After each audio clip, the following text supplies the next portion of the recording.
有一个救主出世，耶稣的故事 ，Frank C. Laubach， 第一册耶稣的降生甲事工，耶稣的故事，圣经的重述，读者 Frank C. Laubach， 翻译者戴海伦、苏慧清，第一册耶稣的降生甲事工，出版者浸信会文字出版部，台湾斗六镇第4号信箱，承印者台湾宣道社，台湾嘉义市103号信箱，1965。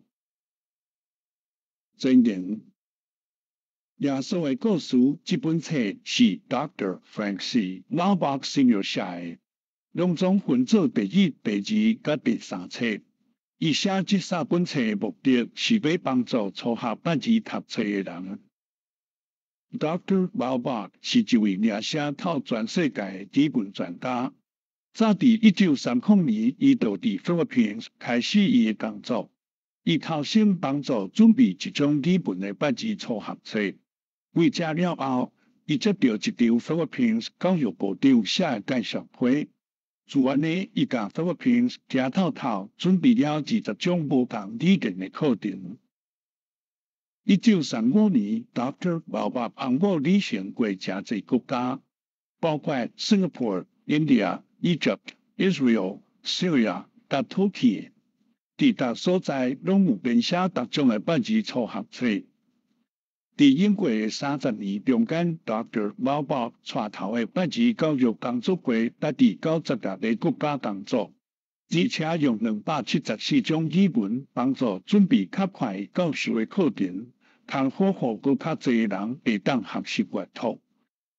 这本册已经翻译做100多种语言。或者已经完成了基本的捌字初学的人阅读，互因有能力去读四福音，因为因已经介绍四福音当中的故事甲神迹。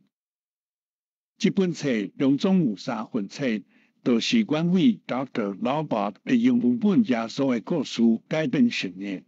这3本册是为非常简单的故事当中开始，字类是有限的。普通读课未超过10个生字，而且阮定定尽量伫课文当中教大家生字使用误解，介绍伊好通互读者完全的熟悉。